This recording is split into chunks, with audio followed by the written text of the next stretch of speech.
Hello and welcome to Beyond the Plate with Carol, where we will explore food and a little beyond. So come along with me on this journey and see what we uncover. Welcome. Today, I am sitting down with someone whose family name is woven into the very fabric of Manchester. Robert Singer is a lifelong Manchester resident, a second-generation business leader who helped transform his parents' car dealership into one of the largest fleet management companies in the country. And now, well, he's showing no signs of slowing down. He just opened Bravo, a beautiful new restaurant right across from the Palace Theatre, and he's about to be honored as the Greater Manchester Chamber's 2026 Citizen of the Year. But what really stands out about Robert isn't the business success or the awards. It's the way he's channeled personal loss into incredible generosity, creating programs that help cancer patients and young people across the country. Let's talk about what drives him, what Manchester means to him, and what it really means to go beyond. So before we dive in, a quick word about today's sponsor. This episode of Beyond the Plate is brought to you by Red Arrow Diners. 4 locations across New Hampshire, Concord, Manchester, Nashua, and Londonderry, serving fresh, scratch-made food 24/7. We've been part of the New Hampshire hospitality community since 1922, and we're proud to support local business leaders like Robert Singer, who are doing incredible things for our community. Find your nearest Red Arrow Diner at redarrowdiner.com. There we go. I'm not sure if you're going to be able to answer this, but I'm going to ask you. Do you know where people can find you and Bravo on social media? BravoNewHampshire.com. There we go. So I have BravoNewHampshire.com. They also have a Café at Bravo, which we're going to talk about. That's Café@Bravo.com. I mean, nowadays you can really just Google things. When I say that to my mother, she's always like, okay, so do I go www? And it's like, Mom, you don't need to do the W anymore. So it's kind of funny. We'll also talk about Jordan's Dream Fund. We'll get into that and where you can, find out more information about that too as the podcast goes on. So, all right, Robert. So you've been in Manchester your entire life. That's correct. 74 years. 74 years. I have that right here. What was it like growing up here in the North End? It was great. I went to Smith Road School. I lived right next to St. Catherine's Church. Played a lot of basketball there. And I didn't know that. Okay. Yeah. And, it was great. We walked to school, and if there was a foot of snow, it wasn't canceled. Totally different than today's situation. Right? Mm-hmm. So true. So true. Your father, Irving, started Merchants Motors in 1962 with 50 used cars. What do you remember about those early days? So it was actually 38 cars. My father had a very large chicken processing plant in Merrimack right across from the fire station. It happened to burn down. It was a 7-alarm fire. You could see it from Manchester. And he went to a person that he had bought 2 used cars from. His name was Roland Raish, and Roland was in the used car business on Valley and Willow. And my father approached him and said, well, my place burned down in Merrimack. Can I get a couple used cars on consignment? And Roland said to my father that he wanted to go in the mobile home business. Why doesn't he buy all 38 cars? My father responded, because I don't have the money. And so my father approached the Merchants National Bank.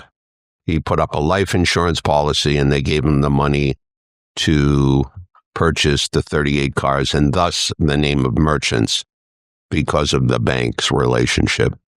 Okay. Oh, my goodness. When did you know this was going to be your path too? I mean, was there ever a moment that you maybe thought about doing something else? No, I despised school. I was a terrible student. I had no correlation between my education and my future. Before I went to New York to private school, I was always at the lot, moving cars at 13, 14 years old. And at some point in time in my middle of my freshman year of college, I never picked up my admit cards, and my father got wind of it, and he said to come home, save him the embarrassment of getting thrown out, and the rest is somewhat history. Oh my gosh! Oh my! See, I didn't know this part of you. I didn't know this. Your dad was known for bringing home college students after synagogue to make sure that they had a hot meal. Where did that spirit of generosity come from in your family? So it was, I'm one of 7, and all 7 siblings know that we were brought up where helping people, being kind to people, being community-oriented. It was inbred in us. It was not hard for me, and as my life evolved, to understand it. My father always posted at colleges and universities for the Jewish holidays if anybody needed a home to come celebrate with us. And on the Sabbath, we'd have all the 7 siblings and their relationships. And my father was always inviting people who were alone, widows, widowers, poor people to join us so that they would have a nice meal. Nice. How did Merchants go from a 38-car lot to the largest fleet management companies in the country? How did that happen? It took about 60 years. We started out as a small used car operation. We then went into the rent-a-car business. We were a national car rental licensee.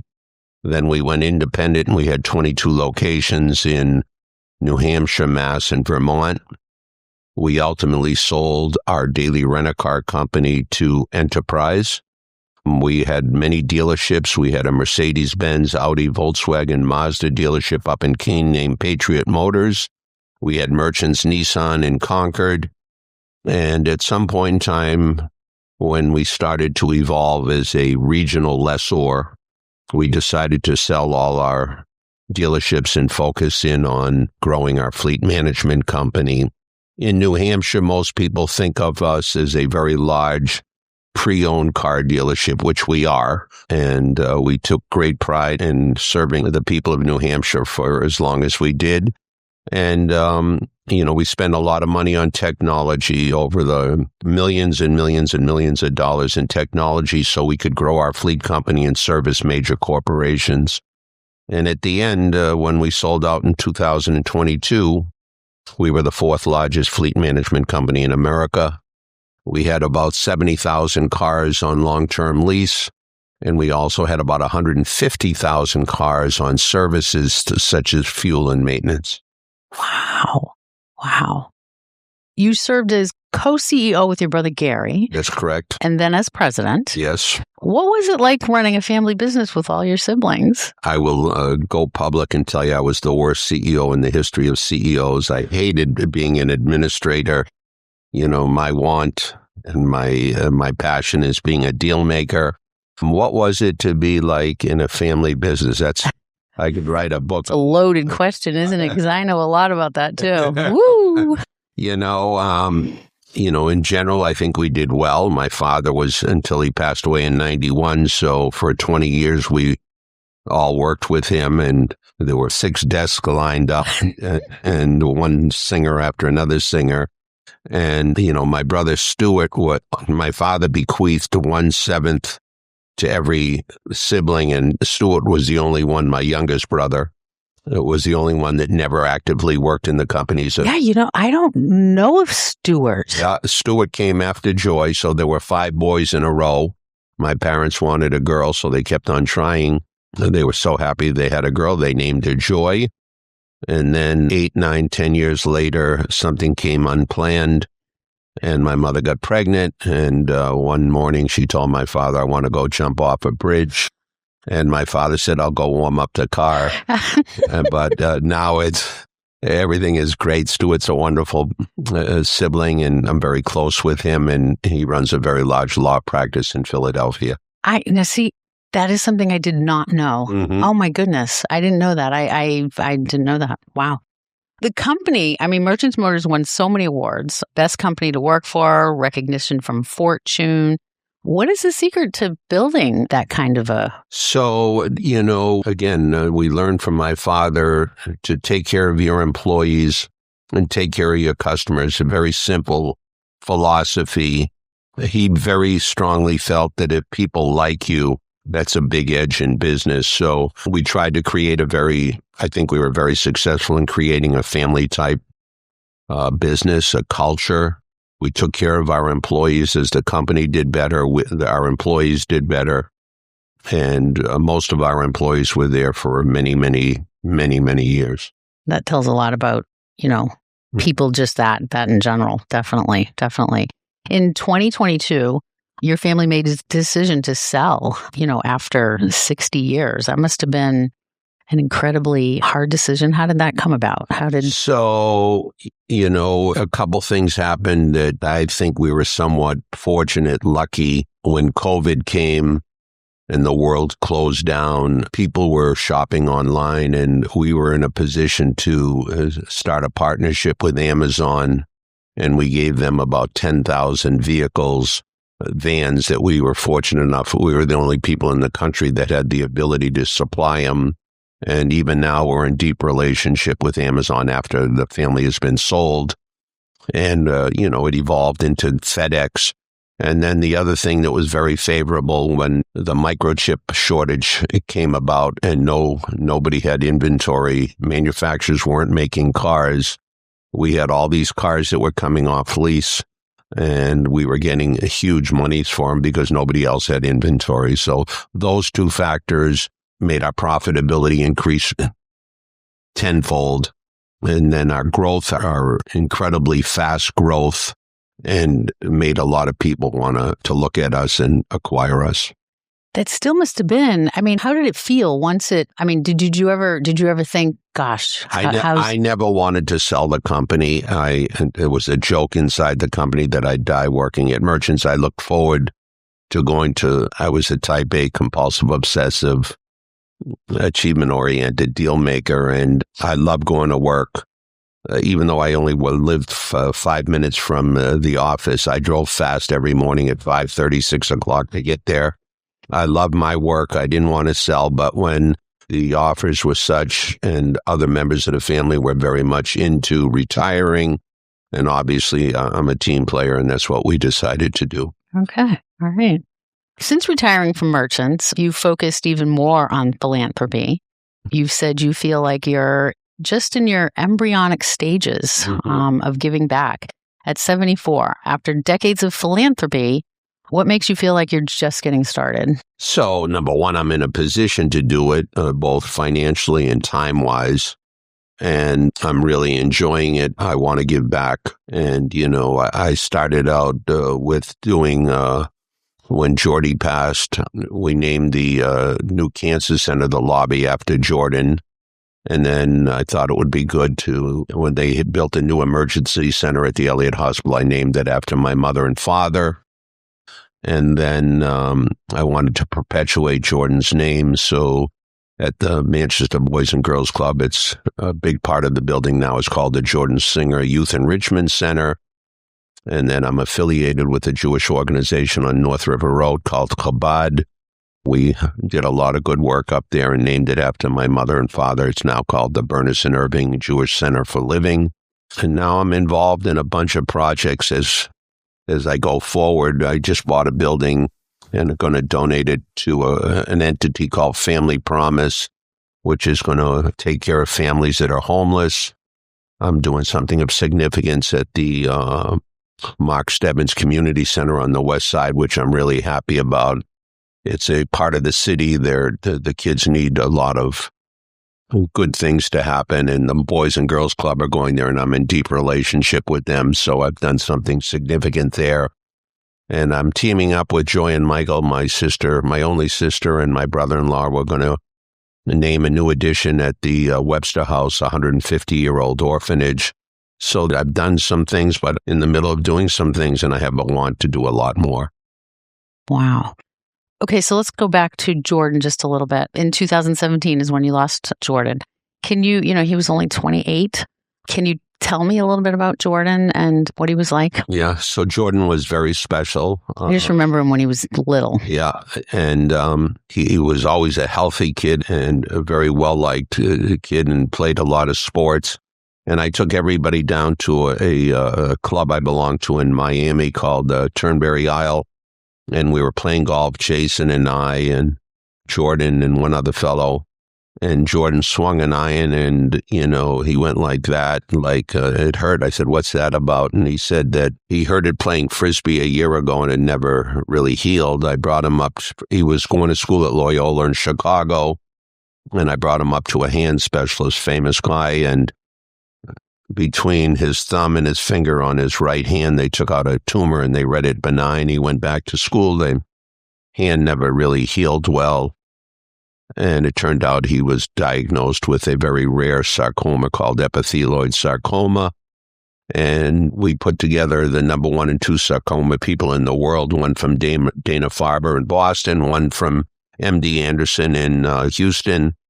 And they came up with a cocktail that they had never used before, and it worked for about three years. Jordy and his wife, Amy, they got married. We had a destination wedding in Napa Valley, and he traveled the world, and he went to World Series and NBA Finals and Super Bowls, and we tried to do whatever we could to make whatever time he had left something that was enjoyable. I always tried to give him hope. That was my big thing. Obviously, it's a sad moment in my life, but we're trying to take it and turn it into something good, positive. Jordan lived by that Stuart Scott quote. Yes. When you die, that doesn't mean you lose to cancer. You beat cancer by how you live. How did watching him live that way change you? So Jordy always had a great attitude, no matter what his situation was. If whoever he spoke to, the other person that he was speaking to always thought they were the most important person in their lives. He was very much into people and very much into trying to help people, and he was very successful at it.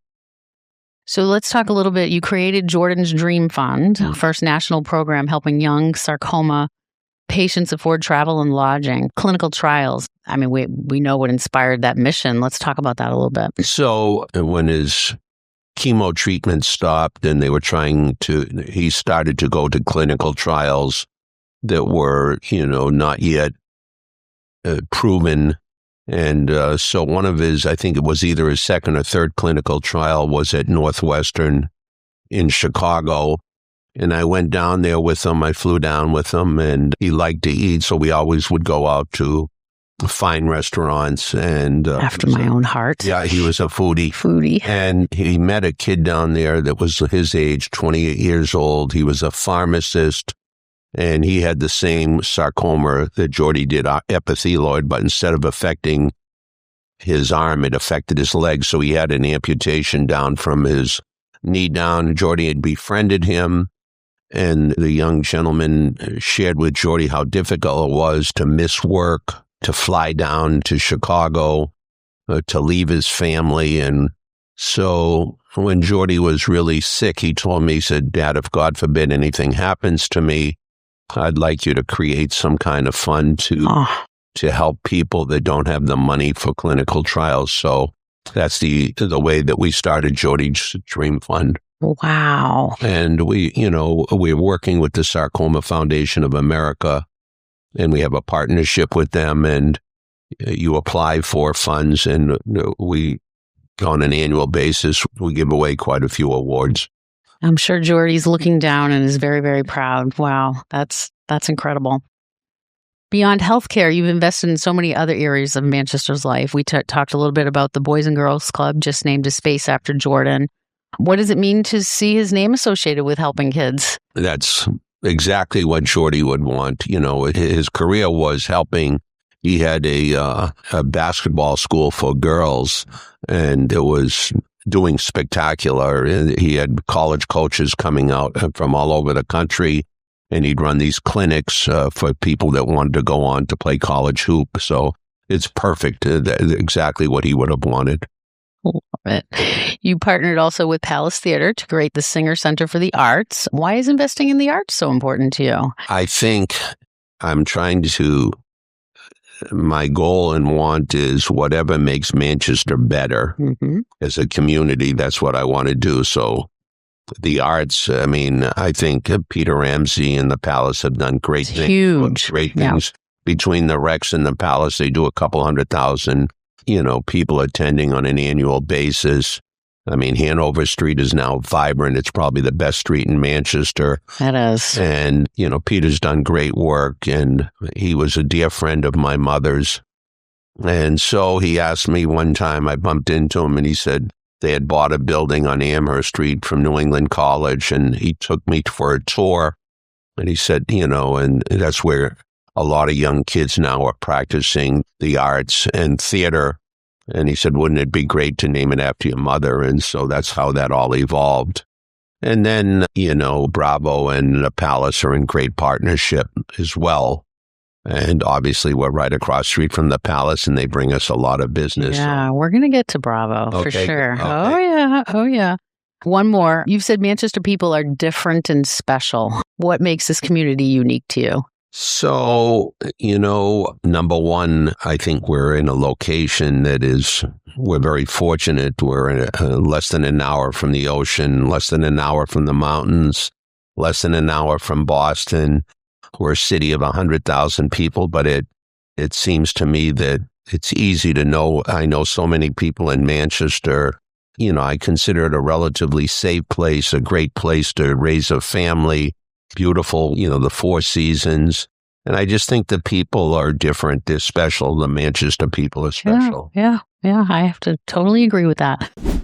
This episode is powered by Red Arrow Diner. All 4 locations officially open around the clock. Swing by Manchester, Nashua, Concord, or Londonderry whenever hunger hits. From pancakes at 2 a.m. to fries and gravy for breakfast, we've got your cravings covered. Red Arrow, New Hampshire's favorite 24-hour diner tradition. So let's talk about Bravo. Mm-hmm.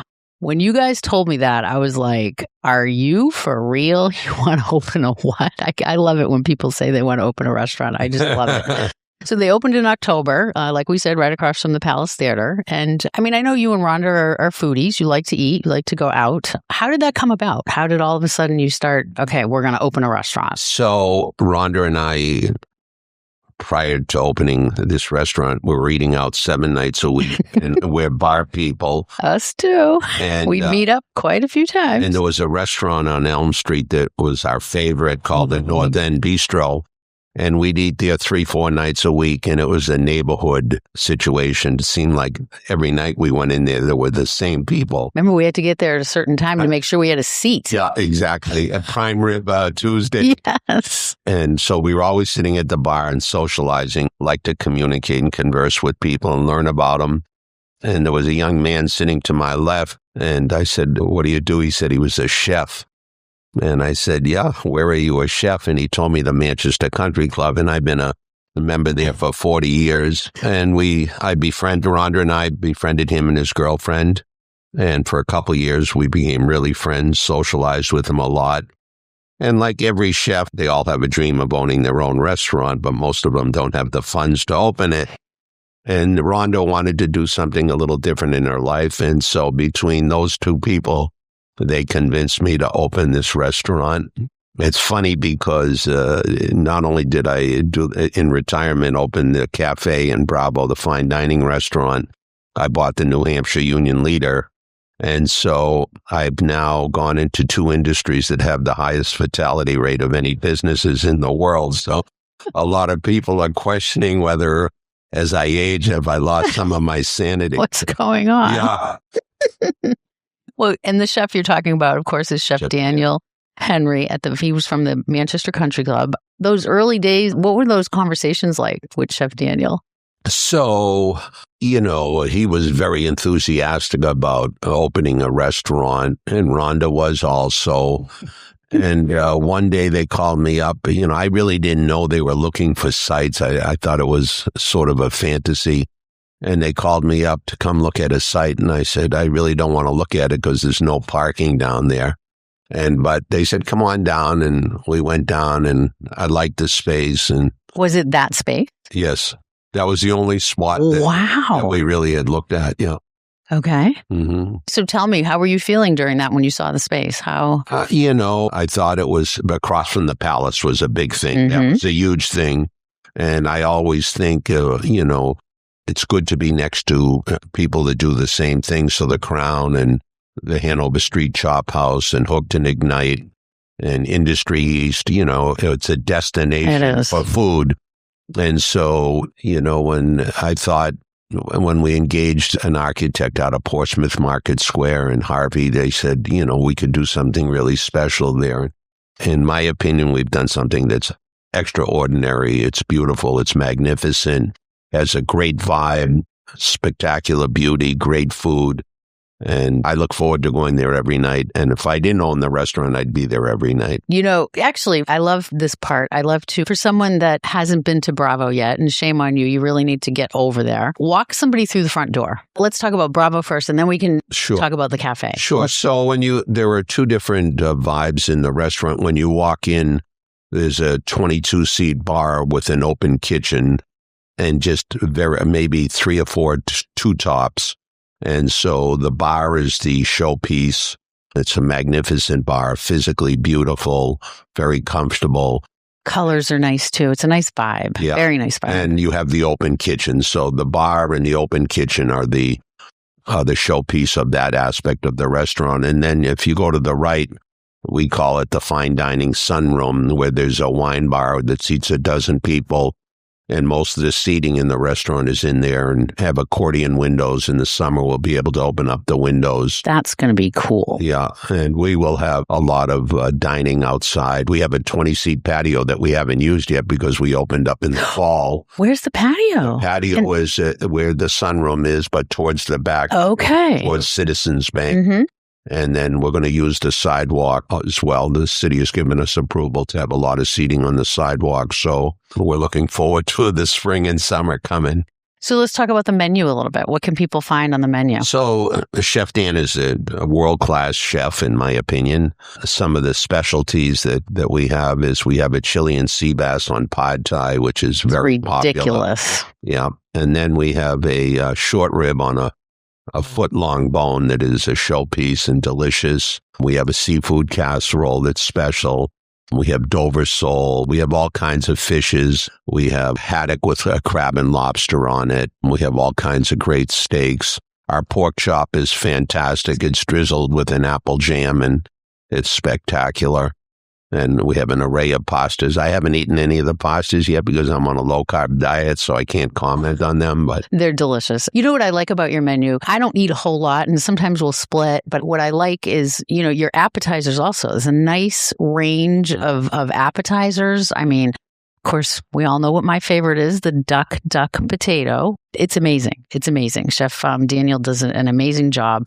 Everything. I mean, you can get, chicken tenders, even the potato skins. Mm. They're like next level potato skins. They're not just your regular, don't think you're going to get the normal thing you get at the local place. Yeah, exactly. Our potato skins are unbelievable. They are. They have short rib on them and bacon on them, and they're delicious. They're real potatoes. Yes. 100%. Right. One of my favorites is our bacon wrapped scallops. That too. It is unbelievable. That was Dennis's favorite. I think he got that so many times. Yeah. And so it's quite a place. It's really a special restaurant, in my opinion. It is. Let's talk about the cafe, because the cafe opened a little bit ahead of Bravo, the restaurant. Mm-hmm. The cafe opened August 12th. It's a beautiful cafe, beautifully a lot of art. The tiles, the bathrooms are special. And we have great sandwiches, as good as sandwiches you can have any place in America, in my opinion. The bread. The bread, we have it delivered every day at 4:30 in the morning, made fresh from Boston. The baker has a key to our building to drop it off. We have 4 or 5 different types of bread. The sandwiches everything is made in-house, so there's nothing that's processed. Our prime rib is made in-house. Our ham is made in-house. Our turkey, our chicken, and the ingredients are very creative and very unusual, and it's special French onion soup. We need to talk about the soups, because your soups are next level also. That's something I'll get also at Bravo or the cafe. And I'm like a soup. That's me. I love soup, and I like it year round, not just in the wintertime or fall time. I like it year round. And I think it was a pea soup that you had one time in the cafe. Oh my gosh, it was so good. Mm-hmm. It was so good. Mm-hmm. So the chef's girlfriend is our baker and does all the baking and the soup. You said the French onion soup, and next level. Yeah. Now we have today one of the specials is, in addition to clam chowder, we have a white bean chicken soup, which is fantastic. And, our pastries are fresh, made daily, and they're special as well. What do you see in the future for Cafe Bravo and then Bravo? Like, What is the vision? So I think we're going to start focusing on doing a lot of catering. So we're going to develop a website for just Bravo Catering. And I think there's a lot of businesses around here, the law firms, the banks that have, in-house meetings. I think we can do a great job and give them something that they can't get anyplace else. Yeah, you're right in the heart. Exactly. And then starting March 2nd, Bravo, the restaurant is opening for lunch 5 days a week from 11 to 2. And if you get the Union Leader this Saturday, we'll have a full-page ad announcing it with some menu items that are special. And then sometime in April, we're going to start having a Sunday brunch, which is something that I'm excited about. I think it's going to be a very special situation. Then we got we're going to do something special for Easter. We're going to do something special for Mother's Day. So there's a lot of thought process going into how to continue to make Bravo evolve and special. And hours, you're open 7 days a week. Yeah, I like to be open when other places are closed. Smart. And we're open Sunday, Monday, and where our hours are from 4 to 10 at the fine dining restaurant. And right now at the Café, we're open from 10 to 4, which will probably change when we start having seats outside. The weather gets better, and we'll probably stay open. One of the initiatives we're doing at the Café now is going after colleges in the area, down in the Mill Yard, University of New Hampshire, SNU, St. A's. I think we're going to focus on them and maybe get some DoorDash, Uber, type of business in the evening. So we have plans. We're constantly evolving, constantly thinking of how to improve and do better. And it's good to start slow, and then lead up to that. That's, exactly. Some people start full and then you crash. Yeah, and exactly. Not cool. That was Chef Dan. He wanted to walk before we run. Smart. And he didn't want to open, I wanted to open for lunch right away. And he said, absolutely not. Right. So, smart. Yeah. Very smart. Okay, Robert. So I have to tell our listeners, I was actually your nanny. Mm-hmm. I took care of Amanda when I was like, I was like 18, 20 years old. Mm-hmm. What a small world. I consider that ancient history. But right? Well, it is. I mean, because how old is Amanda now? 41, 42. Yeah. So, yeah. I'm 62. So I was like 20 years old. Yeah. 18, 20, 20. Yeah. 20. Yeah. Mm-hmm. Oh my gosh. So we go way back together. We do. We really do. And people say, well, you must have took care of the boys too, but I didn't. It was it was Amanda. Yeah. Oh my gosh. I used to, and Ziva, of course, always, I had like full reign of her outfits. I changed her, I think, sometimes 3 times a day. We would go shopping on Newbury Street with her stroller. Like, are you kidding me? Oh my gosh, it was so fun. What is it like to see how Manchester has changed over the decades? Restaurant scene downtown, it's evolved so much. It's very gratifying, to see the Mill Yard. It was shuttered when I was growing up for probably 25 years. And now it's all type A companies and all kinds of hustle and bustle down there. And you see how Elm Street's evolved with both, there's a couple thousand apartments down there that there were. So there's a lot of more street traffic than we've ever had. And there's a lot more restaurants on Elm Street than we've ever had. And it's been great. I think the mayor's doing a great job.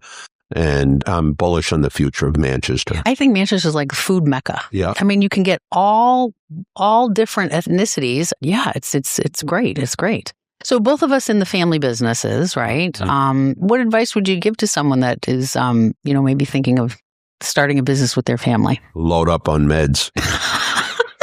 No, I think it's difficult. I think you need, to me, one of the great family businesses in the world is Enterprise, owned by the Taylor family. And the name Enterprise, the grandfather who started the company was on the USS Enterprise. And in that business, which is now in its 3rd generation, just because your last name is Taylor doesn't automatically mean that you have a high position in the company. It's based on performance, work ethic, achievement orientation. And I think that's one of the keys in running a successful family business is that it's not a sense of entitlement. It's a sense of earning the respect and the achievement in order to get whatever you're entitled to. Very well said. Agree. So we're going to move on to a lightning round. Mm-hmm. I'm just going to ask you a question. What's your favorite spot in Manchester other than Bravo? I'd say Cotton. There we go. Best thing about New Hampshire people? Their niceness. One word that describes Manchester. I think it has a hometown feel. Hometown feel. I like that. What's your proudest moment in your career? Proudest moment in my career. Well, that's a tough one. I would say right now, what's bringing me the greatest pleasure is to the ability to give back and to make Manchester a much more complete and better place for our citizens. What is your go-to dish at Bravo? My go-to dish at Bravo is probably either, I'd say Chilean sea bass. It's good. It's amazing. Boston sports fan. Who's your favorite team? What's your team? Celtics. Okay. If you weren't doing this, what do you think you'd be doing? If I wasn't doing this, what I would be doing, I would be involved, and I am involved in a lot of limited partnerships with hotels, apartment complexes, and I'm keeping busy. What do you think Jordan would say about all this? Oh, he would love what we're doing. He would be so excited about some of the things we're doing. It would bring a big smile to his face. Aww. So, closing question. When you look at everything you've built in Manchester over the past 5 decades, business, the philanthropy, the new ventures, what are you most proud of out of all that? I'm blessed with good health, and I thank God every day for my health. If you don't have your health, everything else is somewhat irrelevant. I just like to see the evolution of Manchester, the life, the vibrancy, and the future seems bright, and that's bringing me a lot of pleasure. Love it. Do you have any last-minute things that maybe we didn't touch upon that you want people to know? Nope. I think you've done a great job, and I'm looking forward to listening to it at some point in time in the future. It'll be very soon. Thank you, Robert, so much. This has been my pleasure. I love it. Thank you.